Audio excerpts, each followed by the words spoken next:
Welcome to our YouTube channel guys, Sahil Thakur Jammu. This channel is specially run by UPSC aspirants. Please do like, share, comment and subscribe our channel. तो आज हम इस channel में Indian polity की introductory class लेने जा रहे हैं। इसमें हम पूरा सिलेबस डिस्कस करेंगे कि क्या हम आपको पॉलिटी सेक्शन में पढ़ाएंगे। Specially UPSC, JKPSC, PSC assistant registrar का सिलेबस भी कवर करेंगे और जेकेएसएसबी में का सिलेबस भी इसमें आ जाता है और बहुत सारे कम्पिटिटिव एग्ज़ाम्स का भी सिलेबस इसमें कवर हो जाता है। और ये जो लेक्चर है बिल्कुल फ्री लेक्चर है, कोई भी पेड नहीं है। तो जो ये इंडियन पॉलिटी है ये मैं सचिन ठाकुर आपको पढ़ाऊँगा।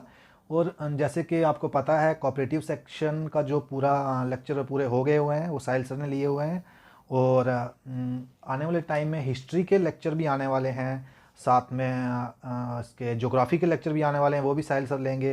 अपकमिंग इकॉनमी के लेक्चर्स भी हम लोग प्लान कर रहे हैं, करंट अफेयर्स भी प्लान कर रहे हैं। इसलिए इस चैनल को लाइक करो, शेयर करो, कमेंट करो और सब्सक्राइब करो ताकि आपको अपकमिंग जितने भी हमारे प्लान्स हैं वो आपको पता चलें। और इनकी पीडीएफ वगैरह सब हम लोग टेलीग्राम के ऊपर शेयर कर रहे हैं, तो टेलीग्राम का ग्रुप भी आप ज्वाइन कीजिए, सर्च करके साहिल ठाकुर जम्मू के नाम से आपको मिल जाएगा। तो लेट्स स्टार्ट गाइस कि हम क्या पढ़ने वाले हैं इंडियन पॉलिटी में।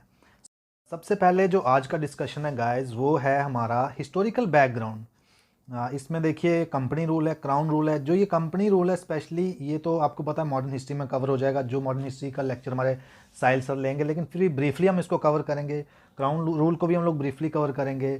तो फिर हम देखेंगे कि जैसे हमें इंडिपेंडेंस मिली थी 1947 में, 15 अगस्त 1947 में, उसके बाद हमें कॉन्स्टिट्यूशन की नीड क्यों पड़ी, कैसे हमारा कॉन्स्टिट्यूशन बना गया, क्या डिमांड आई थी कॉन्स्टिट्यूशन की, हमारा जो कॉन्स्टिट्यूशन की असेंबली कॉन्स्टिट्यूशन असेंबली कैसे क्या कंपोजिशन थी, फिर वर्किंग क्या हुई, कमेटीज़ कौन कौन सी बनी, एनैक्टमेंट कब हुई कॉन्स्टिट्यूशन की, फिर एनैक्टमेंट के बाद जो क्रिटिसिज्म किया कई लोगों ने क्या। तो इसके बाद हम पढ़ेंगे सेलेंट फीचर्स ऑफ कॉन्स्टिट्यूशन के क्या इसके सेलेंट फीचर्स हैं, फिर क्रिटिसिज्म क्या है, आर्टिकल्स इसमें कौन से आते हैं, पार्ट कौन से आते हैं कॉन्स्टिट्यूशन में, शेड्यूल्स कौन से आते हैं, कौन से आर्टिकल में क्या आता है, कौन से पार्ट में क्या आता है और कौन से शेड्यूल में क्या आता है, हम लोग सभी डिस्कस करेंगे। फिर इसके बाद हम लोग पढ़ेंगे प्रीएम्बल। ये तो सबको आपको पता होना चाहिए कि प्रीएम्बल का टेक्स्ट क्या है। एक तो प्रीएम्बल का टेक्स्ट आप याद कर लीजिए, इसके बीच में वर्ड्स हैं, कुछ स्पेसिफिक की वर्ड्स हैं जैसे रिपब्लिक, सोशलिस्टिक, 3-4 और की वर्ड्स हैं, तो वो हम लोग डिस्कस करेंगे। फिर उसके बाद हम लोग अमेंडमेंट के प्रीएम्बल एक बार अमेंड हुआ है, कैसे अमेंड हुआ है, उसके बाद वो डिस्कस करेंगे हम लोग। फिर उसके बाद हम लोग डिस्कस करेंगे यूनियन एंड इट्स टेरिटरी। ये डिस्कस करेंगे कि यूनियन क्या होता है, ये टेरिटरी क्या है, ये वो यूटी वाली टेरिटरी नहीं है, ये अलग से यूनियन और इट्स टेरिटरीज़ हैं। पार्लियामेंट की पावर क्या है स्टेट्स को रीऑर्गेनाइज करने की, ऑर्गेनाइज करने की। कैसे जैसे एक बार बांग्लादेश के साथ इंडिया ने अपनी टेरिटरीज एक्सचेंज किए, किस वे में वो हुई थी, किस अमेंडमेंट के अंडर वो हुई थी, कैसे स्टेट्स बनती है और कैसे कॉन्स्टिट्यूशन बनता है। फिर उसके बाद हम लोग पढ़ेंगे सिटीजनशिप कि सिटीजनशिप जैसे अभी आपको पता है लेटेस्ट पीछे बड़ा कंट्रोवर्शियल रहा, सीए आया हुआ था, कैसे सीए अमेंड हुआ, कैसे उसमें क्या इंक्लूड किया, क्या उसमें एक्सक्लूड किया हुआ है, उससे पहले कितनी बार ये एक्ट अमेंड हुआ है, उसके बारे में हम लोग पढ़ेंगे। फिर उसके बाद हम लोग पढ़ेंगे फंडामेंटल राइट्स। ये तो आप लोगों को मैक्स लोगों को पता ही होगा फंडामेंटल राइट्स क्या है। उसके बारे में हम लोग पढ़ेंगे। ये आर्टिकल 12 से 35 के बीच में आता है और पार्ट 3 ऑफ कॉन्स्टिट्यूशन है हमारा। इसके बारे में हम पढ़ेंगे कौन कौन से इसमें राइट्स हैं, कौन कौन सा क्या है। इसके बाद इसमें रिट्स वगैरह आती हैं 5 टाइप्स की, वो भी हम लोग डिस्कस करेंगे। कौन से कोर्ट को कितनी उसकी जुडिस्डिक्शन है उसके बारे में हम लोग सब डिस्कस करेंगे। मार्शियल लॉ डिस्कस करेंगे, आर्मड फोर्स के बारे में डिस्कस करेंगे, उनको कौन कौन से फंडामेंटल राइट्स पता होते हैं। और हमारा नेक्स्ट टॉपिक है डीपीएसपी। डीपीएसपी आता है पार्ट 4 ऑफ कॉन्स्टिट्यूशन में और आर्टिकल 36 से 51 के बीच में। इसके बारे में हम लोग डिस्कस करेंगे प्रॉपरली कि क्यों डीपीएसपी की ज़रूरत पड़ी। डीपीएसपी हो गया directive principle of state policy, क्यों इनकी ज़रूरत पड़ी, क्या है ये डायरेक्टिव्स, इनके बारे में हम लोग प्रॉपरली डिस्कस करेंगे। फिर हम इसके बाद नेक्स्ट टॉपिक पढ़ेंगे फंडामेंटल ड्यूटीज़। फंडामेंटल राइट्स के बारे में तो हम लोग पढ़ते हैं कि फंडामेंटल राइट्स हमें प्रोवाइड किए हैं कॉन्स्टिट्यूशन ने, लेकिन उसके साथ साथ फंडामेंटल ड्यूटीज़ भी है, ये आती हैं हमारी आर्टिकल 51A के अंडर। तो इसके बारे में हम लोग पढ़ेंगे कि क्या फंडामेंटल ड्यूटीज़ दी हैं, 11 फंडामेंटल ड्यूटीज़ दी हैं, तो इनके बारे में हम लोग पढ़ेंगे। उसके बाद आ गया अमेंडमेंट ऑफ कॉन्स्टिट्यूशन, कैसे हमारा कॉन्स्टिट्यूशन अमेंड होता है, कैसे क्या होता है, उसके बारे में हम लोग डिस्कस करेंगे। कितने टाइप की अमेंडमेंट्स हैं, फिर उस अमेंडमेंट प्रोसीजर पे क्रिटिसिज्म भी होता है।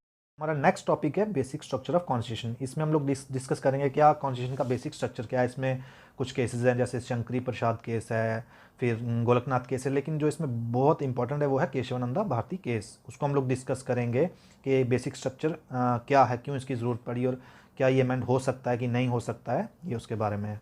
फिर नेक्स्ट टॉपिक हम लोग पढ़ेंगे गवर्नमेंट के बारे में, सिस्टम ऑफ गवर्नमेंट। इसमें किस टाइप की गवर्नमेंट होती है, जैसे पार्लियामेंट्री है, उसके फीचर्स क्या है, प्रेसिडेंशियल गवर्नमेंट है, जैसे इंडिया में पार्लियामेंट्री है, यूएस में आपको पता है प्रेसिडेंशियल गवर्नमेंट है। हम लोग इसके बारे में डिस्कस करेंगे। फिर इसके मेरिट्स क्या हैं, डिमेरिट्स क्या हैं, रीज़न क्या है हमने पार्लियामेंट्री गवर्नमेंट अडॉप्ट की, क्यों हम लोगों ने प्रेसिडेंशियल गवर्नमेंट अडॉप्ट नहीं की, उसके बारे में हम लोग डीपली डिस्कस करेंगे। फिर उसके बाद हम फेडरल सिस्टम डिस्कस करेंगे, फेडरल फीचर्स क्या होते हैं, यूनिटरी फीचर्स क्या होते हैं, उसका क्रिटिकल एवोल्यूशन क्या है, हम लोग इसके बारे में भी डिस्कस करेंगे। इसके बाद हम लोग डिस्कस करेंगे सेंट्रल स्टेट रिलेशनशिप।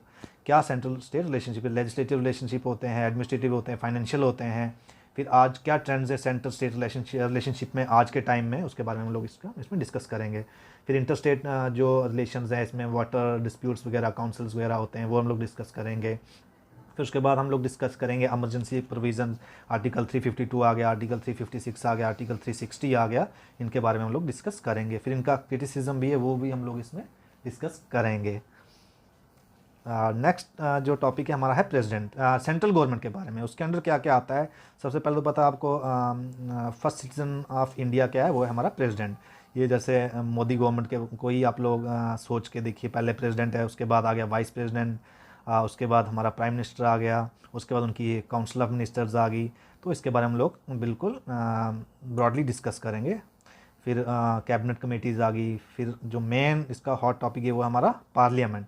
पार्लियामेंट में क्या क्या आता है, जैसे 2 हाउसेज हैं, हम सबको पता है, राज्यसभा है, लोक हाउस सभा है, अपर हाउस है, लोअर हाउस है, कितने मेंबर्स हैं, किसमें क्या कितने मेंबर्स हैं, स्टेट से कितने जाते हैं, यूटीज से कितने जाते हैं, कौन लीडर है इसका, इसमें चेयरमैन होता है और स्पीकर होता है, उसके बारे में हम लोग डिस्कस करेंगे। जॉइंट सीटिंग क्या होती है, बजट कैसे पास किया जाता है इसमें, वो और इस सब हम लोग इसमें डिस्कस करेंगे। इसके बाद हम लोग करेंगे पार्लियामेंट्री कमेटीज़ को डिस्कस करेंगे। फिर इसके बाद हम लोग पार्लियामेंट्री फॉर्म्स होंगी, पार्लियामेंट्री ग्रुप होगा, वो डिस्कस करेंगे। फिर जो इंपॉर्टेंट टॉपिक है वो है सुप्रीम कोर्ट ऑफ इंडिया, उसके बारे में हम लोग डिस्कस करेंगे। कैसे क्या कंपोजिशन है, अपॉइंटमेंट कैसे होती है, क्वालिफिकेशन हो, सैलरी, उसकी टेन्योर क्या, रिमूवल कैसे होती है, एक्टिंग जजेस क्या होते हैं, एडहॉक जजेस क्या होते हैं, रिटायर्ड जजेस को वापस बुलाया जाता है, एडहॉक जजेस लगाए जाते हैं, उनका क्या प्रोसीजर है, कैसे लाया जाता है, इंडिपेंडेंस क्या है सुप्रीम कोर्ट की, जुडिक्शन और पावर क्या है सुप्रीम कोर्ट की, और इसमें सुप्रीम कोर्ट के एडवोकेट्स उनके बारे में लोग पढ़ेंगे। फिर जुडिशियल रिव्यू का एक टॉपिक है, जुडिशियल एक्टिविज्म का है, और पीआईएल का ये भी एक टॉपिक है, ये भी हम लोग पढ़ेंगे। फिर जैसे सेंट्रल गवर्नमेंट थी वैसे ही आगे स्टेट गवर्नमेंट हमारी। सेंट्रल गवर्नमेंट जैसे प्रेसिडेंट होता है वैसे ही अब स्टेट गवर्नमेंट का हम लोग देखेंगे, गवर्नर होता है, गवर्नर से के नीचे गवर्नर तो होता है स्टेट्स के लिए स्पेशली। जैसे आपको पता है हमारी Jammu and Kashmir specially latest UT बनी हुई, तो इसमें अब हमारा होता है लेफ्टिनेंट गवर्नर। हम पढ़ेंगे लेफ्टिनेंट गवर्नर और गवर्नर के बीच में क्या डिफरेंस है वो पढ़ेंगे। फिर उसके बाद हमारा चीफ मिनिस्टर आ गया, उसके बारे में हम लोग पढ़ेंगे। फिर स्टेट काउंसिल ऑफ मिनिस्टर्स के बारे में पढ़ेंगे, स्टेट लेजिस्लेचर के बारे में पढ़ेंगे डीपली अच्छे से। वहाँ भी 2 हाउस होते हैं, जैसे पार्लियामेंट में अपर हाउस लोअर हाउस होता है, यहाँ भी 2 हाउस होते हैं, उनके बारे में हम लोग पढ़ेंगे। कई जगह हाउस यूनिकैमरल होता है, कई जगह बाइकैमरल होता है। और हमारा नेक्स्ट टॉपिक है हाई कोर्ट। अब हाई कोर्ट के बारे में हम लोग पढ़ेंगे कि क्या कंपोजिशन है, अपॉइंटमेंट है। जैसे कि आपने देखा है कि 2-3 स्टेट्स का भी कॉमन हाई कोर्ट होता है, 2 यूटीज़ का कॉमन हाई कोर्ट होता है, तो उनके बारे में हम लोग पढ़ेंगे। टेन्योर क्या होता है जजेस का, एडिशनल, इसमें भी सेम एडिशनल, एक्टिंग और रिटायर्ड जजेस को कैसे बुलाया जाता है। जैसे अभी जे&के और लद्दाख का एक कंबाइंड हाई कोर्ट है, उसके बारे में हम लोग पढ़ेंगे। फिर ट्रिब्यूनल्स होते हैं, उनके बारे में हम लोग पढ़ेंगे। फिर सबॉर्डिनेट कोर्ट्स होंगे, लोक अदालत, फैमिली कोर्ट, ग्राम न्यायालय, उनके बारे में हम लोग पढ़ेंगे। फिर उसके बाद आता है लोकल गवर्नमेंट, इसके बारे में हम लोग पढ़ेंगे। जैसे पंचायती राज एक्ट हैं, इसकी अमेंडमेंट्स हुई हैं, उनके बारे में हम पढ़ेंगे। अभी जम्मू एंड कश्मीर रिसेंटली आपको पता है डीडीसी का वो आया है इलेक्शन, उसके बारे में हम लोग पढ़ेंगे। इलेक्शन हुए हैं, उनके बारे में हम लोग प्रॉपर्ली पढ़ेंगे। फिर म्यूनसिपलिटीज़ के बारे में पढ़ेंगे, क्या डिफरेंस है पंचायती राज, पंचायत और म्यूनसिपलिटीज़ में, वो पढ़ेंगे हम लोग। 73rd अमेंडमेंट जो है पंचायती राज का, उसके बारे में हम लोग प्रॉपर्ली डिस्कस करेंगे। और जो 74th हमारा म्यूनसिपलिटीज़ है, दोनों के बारे में हम लोग डिस्कस करेंगे। उसके बाद हमारा आ गया union territories and special areas. ये यूनियन टेरिटरी जिसमें अब हमारा जम्मू एंड कश्मीर भी ढाला हुआ है, इसके बारे में हम पढ़ेंगे। कैसे एक यूटी को बनाया जाता है, एडमिनिस्ट्रेशन क्या होती है, स्पेशल प्रोविज़न क्या है, जैसे दिल्ली के लिए है वैसे हम देखेंगे जम्मू कश्मीर के लिए उन्होंने क्या किया, लद्दाख के लिए क्या किया हुआ है, उसके बारे में हम लोग पढ़ेंगे। उसके बाद हम पढ़ेंगे शेड्यूल और ट्राइबल एरियाज़ क्या होता है, उनकी एडमिनिस्ट्रेशन कैसे की जाती है। और फिर उसके बाद हम पढ़ेंगे कॉन्स्टिट्यूशनल बॉडीज़, इनके बारे में आपको पता होना चाहिए कि कौन सी कॉन्स्टिट्यूशनल बॉडीज़ हैं, इलेक्शन कमीशन है, उनकी पावर, इंडिपेंडेंस, फंक्शन सब पता होना चाहिए, ब्रीफली पता होना चाहिए, क्योंकि कभी कभी ये ऑब्जेक्टिव डायरेक्ट आ जाता है। यूपीएससी के बारे में पता होना चाहिए, स्टेट पब्लिक सर्विस कमीशन के बारे में पता होना चाहिए, फाइनेंस कमीशन के बारे में पता होना चाहिए। इन सब के बारे में हम लोग अच्छे से डिस्कस करेंगे। जीएसटी काउंसिल होगी, इसके बारे में हम लोग डिस्कस करेंगे। ये नेशनल कमीशन फॉर एससीज, एसटीज, बीसीज, इनके बारे में हम लोग अच्छे से डिस्कस करेंगे। Special officer for linguistic minorities और कैग वगैरह के बारे में हम लोग अच्छे से पढ़ेंगे। अटॉर्नी जनरल ऑफ इंडिया हो गया, advocate general.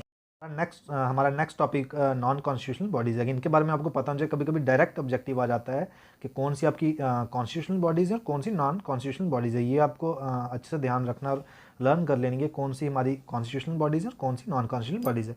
Non constitutional bodies में हम लोग नीति आयोग के बारे में बहुत अच्छे से पढ़ेंगे। नीति आयोग ने रिप्लेस किया प्लानिंग कमीशन को। मोदी गवर्नमेंट ने 2015 में नीति आयोग को लाया था प्लानिंग कमीशन की जगह। क्यों लाया, इसमें क्या अब नए चेंजेस किए गए। उसके बाद हम लोग पढ़ेंगे national human right commission, state human right commission, central information commission, state information commission, ये सारी इसमें पढ़ेंगे। फिर सीवीसी क्या होता है, सीबीआई क्या होता है, लोकपाल, लोकायुक्त और एनआईए के बारे में हम लोग इसमें पढ़ेंगे। उसके बाद और टॉपिक्स है जैसे इलेक्शन लॉज क्या होता है, इलेक्ट्रोल रिफॉर्म्स क्या आते हैं, कोलिशन गवर्नमेंट्स, इनके बारे में हम लोग प्रॉपर्ली डिस्कस करेंगे। और अभी जो ये एंटी डिफेक्शन लॉ का टॉपिक हॉट टॉपिक रहता है, इसके बारे में हम लोग अच्छे से डिस्कस करेंगे। इसकी अमेंडमेंट्स आई हैं क्या है, प्रॉपर्ली डिस्कस करेंगे।